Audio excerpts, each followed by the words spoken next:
So hello everybody, welcome to this video where I'm going to explore this topic. Is being anxious about doing activity an issue for you? If you're thinking of doing activity, do you worry that you're going to crash? So in this video I'm going to explore strategies to help you approach doing activity without anxiety and with more calm and confidence. Sorry, I meant to turn my mail off. Let's just do that. But first, if you are joining me live, feel free to just say hi in the chat. If you're watching the replay, just put hashtag replay. And I invite you just to pause for a moment. I invite you to close your eyes, only if it's safe to do so. I invite you to take a breath. So as you breathe in, breathing in through your nose, as long as that's comfortable for you, breathing into your belly, breathing out of your nose. And as you breathe out, just allowing your out breath to be a little longer than your in breath. As you breathe in and out, I invite you just to tune in to your body in a particular way, just noticing the sensations in your body as an observer, so you don't have to interpret those sensations or analyze them or create stories about them. You can just notice the sensations in your body. And I invite you to consider that practice, the ability to notice our sensations and be with them without doing those things I mentioned, analysing, etc., is a really useful skill to cultivate. And we'll circle back to that in this video. But for now, I invite you to just open your eyes, or you can listen with your eyes closed. And I will get into the topic. If you have just joined, do feel free to say hello in the chat. So as I say, we're going to explore strategies to help you approach doing activity without anxiety and with more calm and confidence. So if you have ME, CFS, fibromyalgia, long COVID, and are exploring recovery, then you're in the right place. If you don't know me, my name's Pimenta. I had ME, CFS and fibromyalgia for 8-9 years. And I went from not being able to walk for 1 minute at times to be able to work again, live my life and live an active life. Did get an injury a while back, but life is still great. Still enjoy waking up in the morning, looking forward to my day. So one of the kind of reasons why I decided to make this video is often I see posts in Facebook groups and someone is sharing a win. For example, I walked 500 steps, I walked for 5 minutes, I walked for an hour. And some of the responses are positive. Oh, Jenny's just saying hello. Hi, Jenny. Nice to have you with us. Some of the responses are positive and encouraging, whilst others are laden with fear, telling the person that they need to be careful, that their mitochondria isn't working, which is our energy bank. Some are predicting they'll experience payback, crashes, relapses, etc. Now, I'm sure that is well-meaning, and there might be a kernel of usefulness there, but that gets lost in the sea of anxiety, which can sow self-doubt and fear in the person. It reminds me of a Dilbert cartoon where an intern says, I've had a great idea, and the staff get a fire hose and shoot this water at him, and someone says to him, don't worry, it'll wear off. Okay, and I kind of feel a bit like these responses, these negative responses, although well-meaning, they are kind of like dream snatchers and kind of, as I say, sowing that seed of fear. And I've seen posts from people saying, I've rested a lot, but I don't really feel that's helping. And so, I've seen people say, I don't think just resting is a solution. And actually, I think, there is a time for that, but we also need other strategies. Okay, when I first got sick, I was absolutely exhausted and I did need to rest, but I also needed someone to explain to me that I was going to get better, that lying in bed stressing wasn't going to help, not processing my emotions wasn't going to help. I needed someone to say, what's on your mind? Tell me what's going on, because I was very upset that I had to stop work, etc. So some people do say that seeing all these warnings just makes them more fearful of doing things. They feel more stressed, and then they feel more sick, and they feel like that's slowing down their progress. Now, of course, being gung-ho can be counterproductive, but at the same time, being too cautious and full of fear can be counterproductive. So what are the solutions to increase activity in a way that feels manageable, that feels safe, if that's what you need? Okay, and I've made lots of videos on the topic of movement, activity, and on energy, which I'll talk about in a moment. So do check out those videos. I'll show you some of the videos I've created. So the first thing we need to do is we really need to understand energy. And I've made a series of videos on energy, including increasing your energy in a sustainable way and how to unleash your energy. I've linked these videos below the YouTube video, so do check out my YouTube channel, CFS Explored. Okay, so check out those videos, and it's important to understand what can interrupt the energy production cycle. Okay, so I mentioned mitochondria earlier, so one of those videos explains that cycle. It's really important that we understand what interrupts that cycle. So actually, if I go back to the slides for a moment, imagine that you've got an energy switch, and in a normal healthy person, that energy switch is on. Okay, now what can turn that energy switch off is stress. Okay, stress can literally turn the energy switch off. The brain thinks that there is a crisis, and therefore creating energy is not a priority. Okay, so the energy production gets switched off to deal with the emergency situation. And what happens is, if we deplete our energy completely, then it takes more resources to create a unit of energy than if we leave some energy in the bank. And I'll talk more about that in a moment. So if you get into an energy overdraft, your body charges you penalty fees, just like getting overdrawn in the bank. Okay, so that's the first thing. We need to understand energy. Second thing, we need to understand the expectation effect. Our expectations of symptoms and payback, for instance, can influence us experiencing symptoms and payback. Again, I've got you covered because I've actually made a video on this topic. Okay, how to make expectations work for you. There's a very good book by a chap called David Robson where he talks about all the research that illustrates the power of the expectation effect. Okay, so the third thing we need to do is understand the mind-body connection. The principle that the body will generate symptoms when we're not meeting our needs. Okay, I'll say that again. The body will generate symptoms when we're not meeting our needs. Your emotional brain wants you to be safe. It also wants you to be fulfilled. If you're lying in bed, you're safe, but you're not experiencing fulfillment. Okay, so your body will start communicating. One example of that is feeling bored. Okay, so lying in bed, I feel really, really bored, and a bit frustrated and restless. Actually, that's not going to help you achieve a quality state of rest.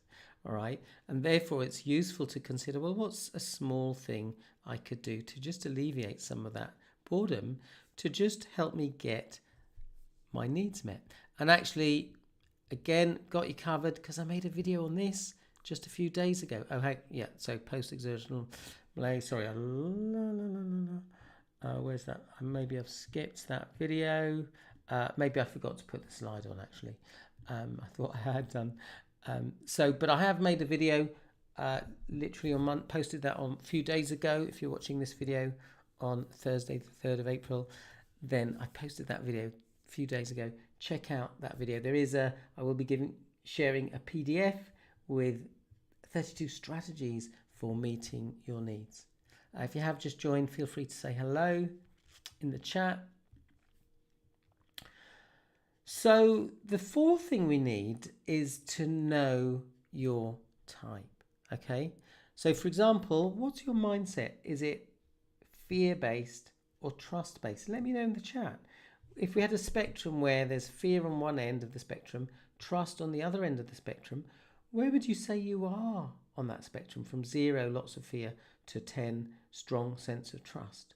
There was a time that I was definitely in the fear place, and I learned to move more and more to cultivating trust. And so that's much more my kind of default now. Okay, had to uninstall that fear operating system and install that trust operating system. I did talk about that in the interview I did with Raylan Agel. Maybe I'll post the link to that video as well below. So got to know our type. Okay, there's a world of difference between approaching activity from a place of groundedness, centeredness, wisdom, than approaching activity through that lens of caution and fear. Okay, being fearful, full of fear, puts the body in that state of stress, and that switches off the energy switch. So when we're stressed, as I said, the body stops producing and storing energy and uses the available energy more quickly. If you're doing activities whilst the body is in that stress cycle, that is going to affect your energy and the sensations you experience. Okay, one of the problems is that people do activity, they experience strong sensations. I call them sensations rather than symptoms because it's less emotive, and they conclude that the payback is just due to the fact that they did the activity. Hopefully it'll make sense now that, or you may already have that awareness, that all that fear can be what drives those sensations post activity. And that's what I talk about in this video. Is it post exertional malaise, or is there something else going on? Now the good news is that you can learn to shift from fear to trust. Another thing that can affect, another way in which our mindset can affect things is our approach to activity. Some people do too much because they're overachievers, they're perfectionists. I've got to get this done. Okay. On the other hand, some people do too little because there's lots of fear. Okay. So our mindset can affect the approach we take to navigating the condition. And this leads me into the next point. Some people have a kind of management mindset. Some people have a recovery mindset. So some people kind of really focusing on, how do I manage this condition so I don't get worse? Again, this can be very fear-based. And my boss always used to say, when we're in fear, we tend to move into structure and control and rules. Okay, so that's why people can adopt a kind of management approach, because they have a need for safety, and that's completely understandable. But it can also be limiting. There might be times when it's useful. There can be times when it's limiting. So, for example, people use devices like smartwatches, etc. Again, these can be helpful. They can be unhelpful. I've talked to clients who say they got a bit obsessive with their device and they had to stop using it. Okay, so it depends on knowing your type. Do you have the tendency to be able to use tech in a useful way, or does it make you a little bit obsessive? Okay, let me know in the chat. So, as I say, management strategies can be useful. If the energy switch is switched off, then it can be useful as long as we have the mindset that this is temporary. And an example of that is I'm going to use a timer when I do this activity. I remember I'm at my parents' home. I was in the garden mowing the lawn.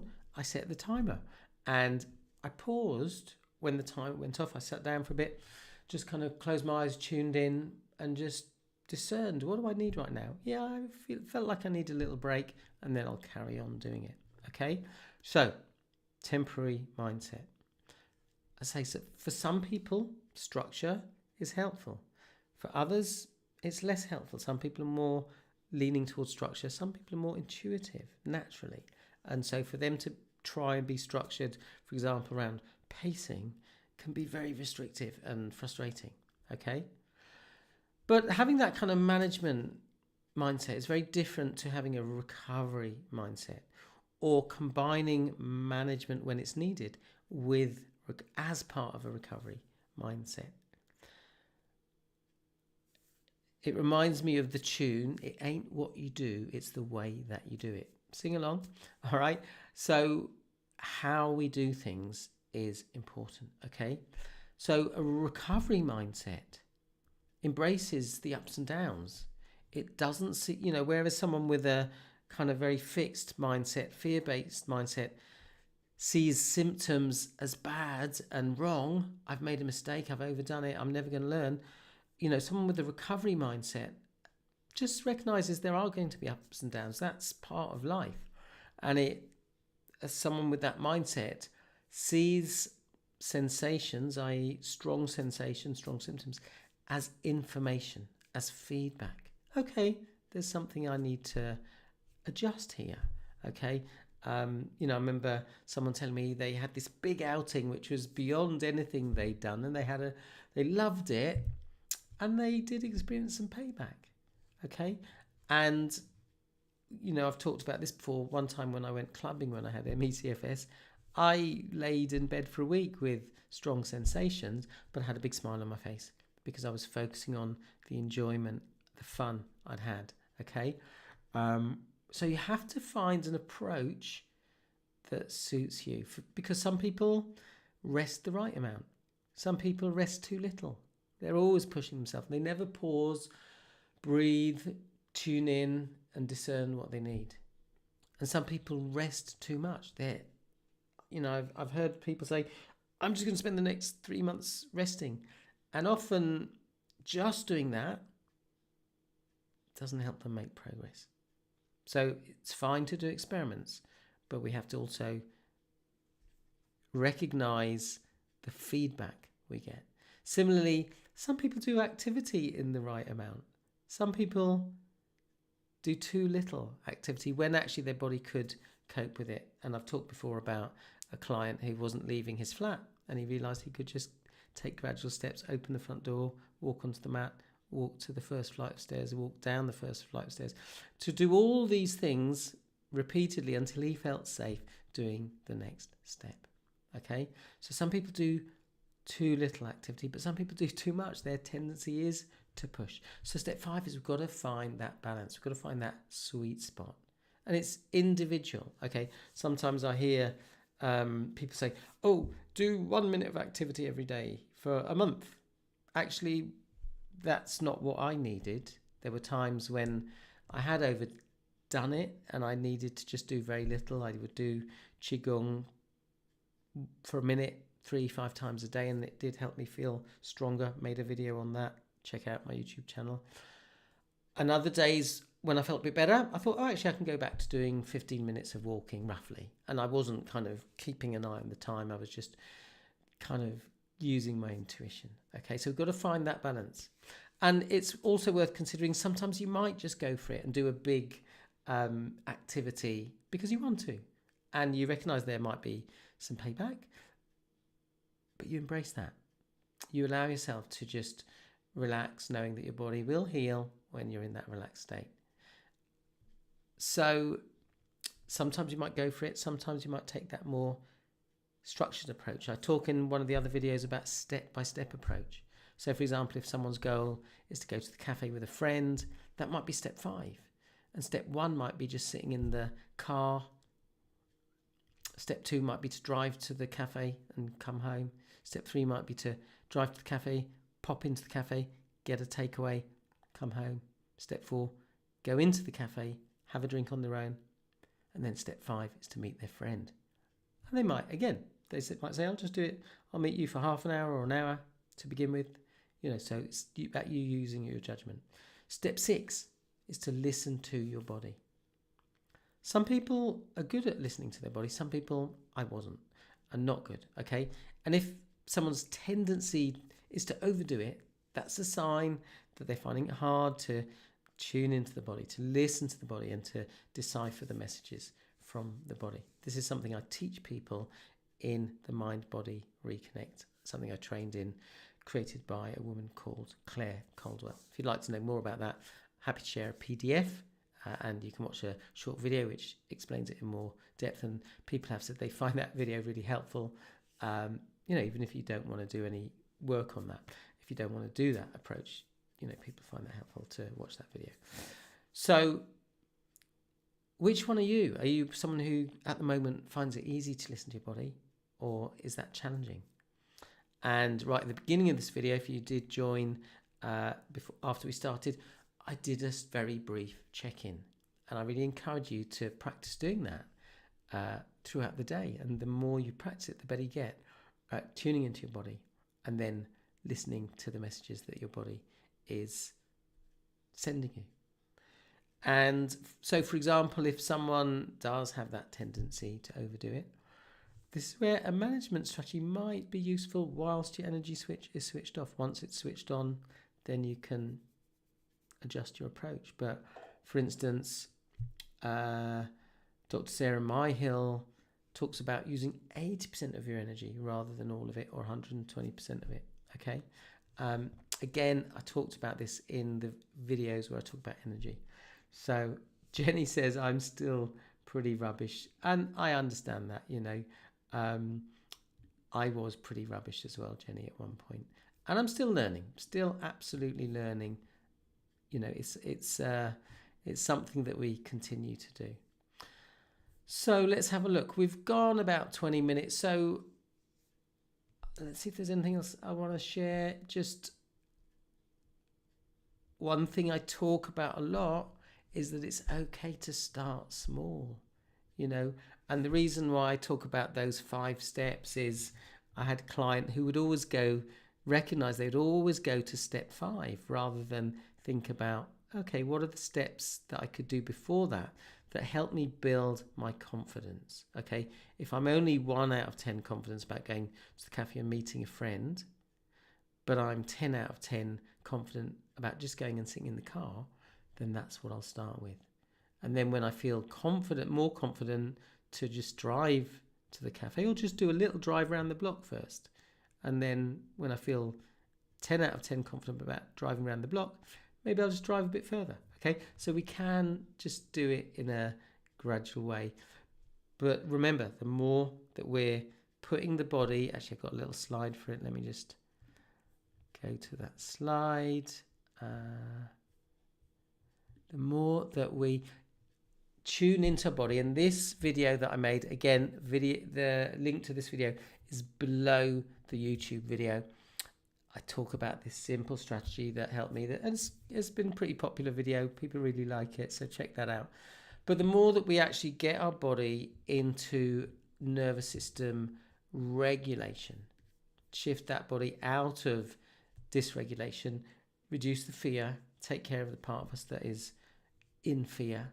And in my resilience group coaching calls, I've talked a bit about that, how we can take care of the part of us that's operating from fear. I do these resilience group coaching calls twice a month. We had one yesterday. There's no charge for that. You are welcome to make a donation, but it's not obligatory. Okay, it's my little way of giving something back. It's a way of just connecting with other people. And one of the things people say is they do like the fact that they're with other people and recognize that other people are dealing with the same issues. And one of the things I talk about in those calls is that there's no one there that is as smart as all of us. So I encourage people to contribute, share their ideas, and people shared some really great ideas in yesterday's video. If you want to watch the replay, then put group below and I will send you the details. I'll send you information about how you can join the Facebook group where the recordings are. You can check out the recordings, lots of different topics we cover. If you find a topic that interests you, you can watch that video. Kirsty says, sorry I'm late, no problem, my phone died. I will watch replay though, as this is something I need lots of advice about. Thank you, Simon. You are very welcome, Kirsty. Thanks for joining us. So I'm going to pause there, but see a few people watching. Do feel free to say hi before we finish. If you've got any questions, group, please. Okay, I will send you the link. Let me know if you've got a topic that you'd like me to cover. Let me know if I think I've got something useful to say about it, then I will. Dare to dream big dreams. Keep going, you've got this. Keep taking small steps, or keep taking steps even if they're just small steps. Jenny says, group, gotcha. I'll send you the link. I will PM you the link. Wishing you great health. Thanks for joining me. See you in the next video. Bye for now.